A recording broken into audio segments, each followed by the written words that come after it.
आज की स्टोरी में हम जानेंगे एक ऐसे एक्टर की कहानी जिसने न सिर्फ 1000 फिल्मों में काम किया बल्कि साइकिलिंग में 8 वर्ल्ड रिकॉर्ड तोड़कर देश का नाम रोशन किया है। इस एक्टर ने मधुबाला से लेकर मीना कुमारी और माला सिन्हा तक को पहचान दिलाई। बॉलीवुड में ऐसे कई नगीने रहे हैं जिन्होंने दुनिया भर में हिंदी सिनेमा का नाम रोशन किया और देश में भी बदलाव लाने की कोशिश की। किसी ने Guinness book of world records में नाम दर्ज करवाया तो किसी ने हिंदी सिनेमा की नींव रखी। लेकिन इसी सिनेमा में यानी बॉलीवुड में ऐसा भी कलाकार रहा जो न सिर्फ एक एक्टर था बल्कि उसने देश में साइकिलिंग जैसे खेल को भी बढ़ावा दिया। यही नहीं, इस एक्टर ने साइकिलिंग के फील्ड में 8 रिकॉर्ड बनाए और ओलंपिक में भी देश का नाम रोशन किया। यह थे जानकीदास मेहरा। एक्टर जानकीदास मेहरा ने फिल्मों में मधुबाला, माला सिन्हा और मीना कुमारी जैसी हीरोइनों को भी पहचान दिलवाई। हम आपको हिंदी सिनेमा के इसी नायाब हीरे यानी जानकीदास मेहरा के बारे में बताने जा रहे हैं। जानकीदास एक एक्टर और साइकिलिस्ट ही नहीं बल्कि प्रोडक्शन डिजाइनर भी थे। उन्होंने कई नेशनल और इंटरनेशनल अवार्ड जीते और खूब नाम कमाया। प्रारंभिक जीवन और साइकिलिंग करियर की शुरुआत। जानकीदास मेहरा का जन्म 1910 में लाहौर, ब्रिटिश भारत वर्तमान पाकिस्तान में हुआ था। कम उम्र से ही उन्हें साइकिलिंग में रुचि थी और उन्होंने इस खेल में उल्लेखनीय उपलब्धियां हासिल की। 1934 से 42 के बीच उन्होंने साइकिलिंग में 8 विश्व रिकॉर्ड तोड़े, जिससे वे भारत के पहले साइकिल चालक बने जिन्होंने यह उपलब्धि हासिल की।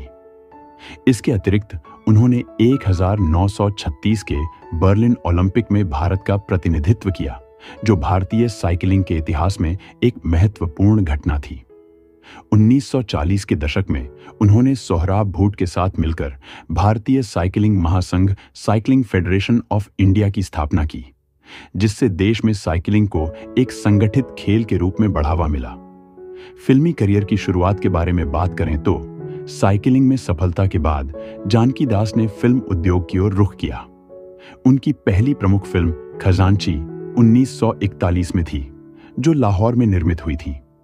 इस फिल्म में उनके अभिनय को सराहा गया, लेकिन इसके बाद वे कुछ समय के लिए फिल्मों से दूर रहे। 1946 में उन्होंने डॉ. कोटनिस की अमर कहानी में डॉ. मुखर्जी की भूमिका निभाई, जिससे उनकी फिल्मी यात्रा ने पुनः गति पकड़ी। जानकीदास केवल अभिनेता ही नहीं थे बल्कि एक कुशल प्रोडक्शन डिजाइनर भी थे। उन्होंने कई प्रमुख अभिनेत्रियों को फिल्म उद्योग में प्रवेश दिलाने में महत्वपूर्ण भूमिका निभाई। मधुबाला को सोहराब मोदी की फिल्म दौलत 1947 में भूमिका दिलाने का श्रेय उन्हें जाता है। इसके अलावा उन्होंने मीना कुमारी को नाना भाई भट्ट की हमारा घर में और खुशबू को सुनील दत्त की दर्द का रिश्ता में परिचय कराया। उन्होंने अभिनेत्री माला सिन्हा को किशोर साहू की हैमलेट में भी प्रस्तुत किया। 1985 में जानकीदास ने फिल्म यादों की कसम की पटकथा लिखी, जिससे उनके लेखन कौशल का प्रदर्शन हुआ। उन्होंने बॉलीवुड और अभिनय पर आधारित कई पुस्तकें भी लिखी, जिनमें मेरी मिसएडवेंचर्स इन फिल्मलैंड और एक्टिंग फॉर बिगिनर्स प्रमुख हैं।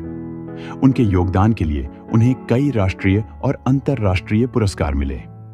मई 1996 में उन्हें भारतीय मोशन पिक्चर्स प्रोड्यूसर्स एसोसिएशन द्वारा लाइफ टाइम अचीवमेंट अवार्ड से सम्मानित किया गया।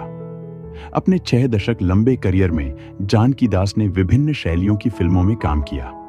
उनकी कुछ प्रमुख फिल्में इस प्रकार हैं।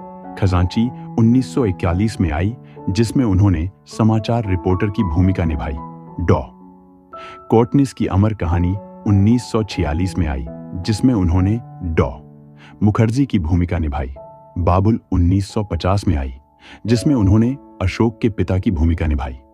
काला पानी 1950 में दौलत चंद की भूमिका सीता और गीता। 1972 में एक सचिव की भूमिका। शराबी 1984 में रुस्तमजी बंदूकवाला की भूमिका। द बर्निंग ट्रेन 1980 में आई, जिसमें उन्होंने एक्सप्रेस ट्रेन में टिकट कलेक्टर की भूमिका को बखूबी अंजाम दिया।